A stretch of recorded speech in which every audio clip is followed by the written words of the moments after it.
Hello Taurus! Welcome dito sa aking channel. Taurus, welcome.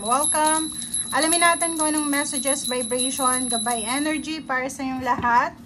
Ito ay next 3 months energy, Oktubre, Nobyembre, and Disyembre.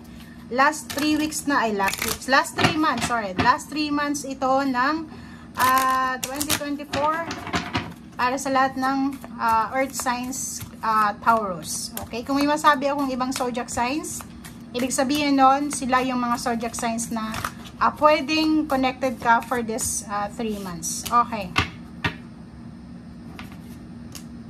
Okay. Taurus. Island, solitude, compassion, childhood. Wow. Ang nakikita natin dito, Taurus, merong mga babalikan ka. Or pwedeng, for the next 3 months, merong mga alaala, reminiscence or reminiscing of the past. Nakikita ko sa'yo dito na parang gusto mong mapag-isa, okay?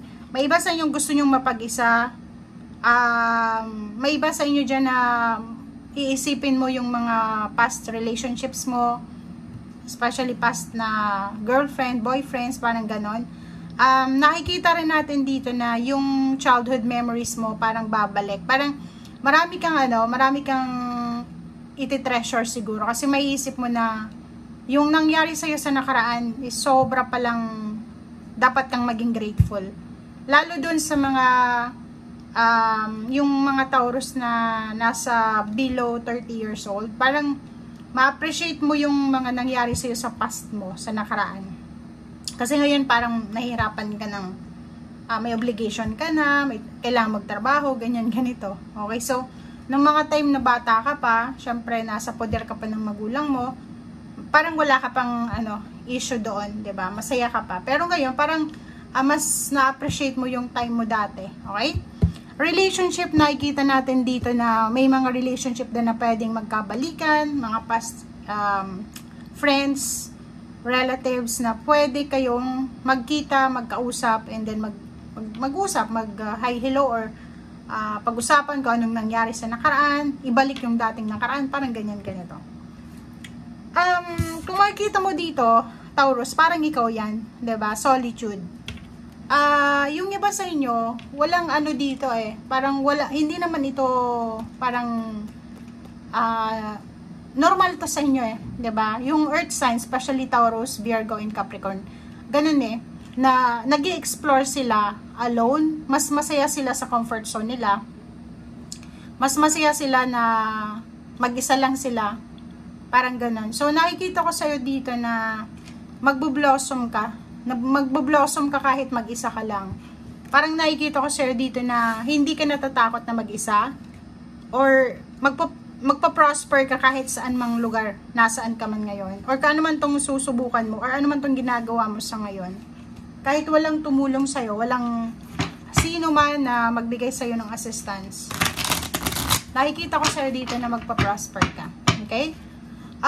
Yung iba din, ayaw sa magulo ngayon. Parang gusto nyo, tahimik lang, walang masyadong issues, walang masyadong drama, parang ganun ang energy mo. Okay. Relationship, So maganda to kasi it's either new relationship or dati na tong relationship, may success ditong nangyayari. Tingnan mo. So, kung ano man itong partnership na meron ka sa ngayon, sinasabi ng barahan na trabahuin mo siya kasi nasa tamang direction ka diba? So, ibig sabihin, kung ano man tong meron ka sa ngayon, emotional relationship, partnership, or kano pa man, nasa tamang direction kayo, nasa tamang tao ka. And siguro mayroon ditong victory and success. Maraming mga tao yung titingin sa kung ano yung meron ka sa ngayon. Nakikita rin natin dito maraming mga tao na pwedeng hindi sila makapinawala sa success na posibleng makuha mo bago matapos yung taon. Yung Taurus na nakikita ko dito, may pera kayo simula ngayong Oktubre until, depende yun sa inyo kung kailan nyo gagawin kung anong ginagawa nyo sa ngayon, may pera kayo. Pero once na nag-quit kayo, tumigil kayo, wala, mawawalan kayo ng pera. Parang ganun lang yung energy mo. Ang galing na ito, oh. Okay, etong 3 cards na to, sinasabi sa'yo, kasi 15, 6, 7, 8, 9, and 8. Balanse ang kailangan mo. Or, yun, ang sinasabi sa'yo dito ng baraha, hindi ka dapat naka-focus sa kung ano yung wala sa'yo sa ngayon. Okay, like for example, may mga taong nagsasabi ng ganito, ganyan sa'yo, may mga taong hindi na-appreciate ka, doon lang sa mga taong gusto ka. Okay? Parang ganon. Ganito to eh. Solitude. Ganon ka eh. 'Di ba? Ganon yung mga earth signs na kung ayaw mo sa akin, ayaw ko rin sa'yo. Ito, sinasabi ng baraha sa'yo na tama yung decision mo kung saan lang, kung sino lang yung may gusto sa'yo, doon ka lang. Walk away from drama, mga negativity na yan. Walk away from stress, or kung ano man to na hindi maganda para sa'yo. Okay? Magician in the mirror, timbangin mo yung sitwasyon para maiwasan mo yung tukso ng pakikipag-away, pakikipag-debate, yung mali at tama, ipaglaban yung mali at tama. Kailangan mong timbangin yung situation. So, ibig sabihin yan, iwasan mo yung mga taong mahilig gumawa ng drama, yung tukso ng, alam mo yun, na palaging may sinasabi sa'yo or kung ano pa man, hindi na-appreciate kung ano yung mga actions mo, ganito.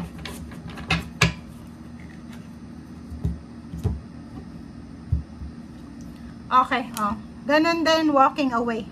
So, nakikita ko sila dito, wala kang panahon para sa mga stressful na tao. You're walking away from negativity, past, shedding of skin.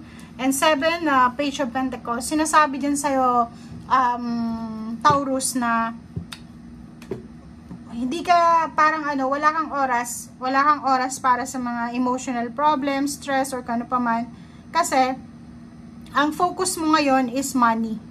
Ang focus mo ngayon is yung pera.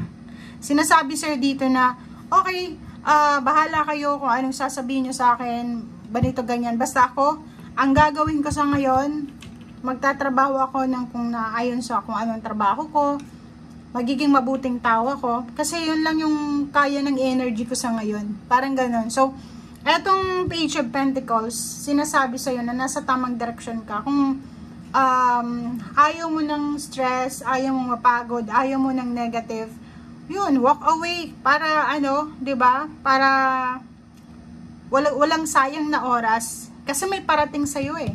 May parating, may nakikita kang financial freedom.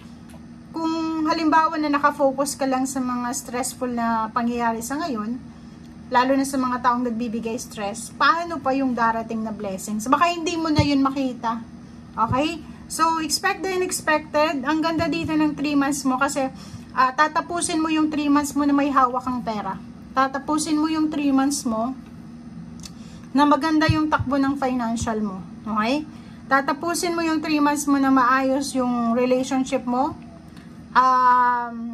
Dito sa 6 of Wands na to, victory and success to. Yung parang yung matagal mong minamanifest, matagal mong trinabaho, matagal mong pinagpaguran, andito na. Parang ganyan. Okay? So, thank you guys. At ay para sa lahat ng mga Taurus, thank you Taurus, and see you again. Bye!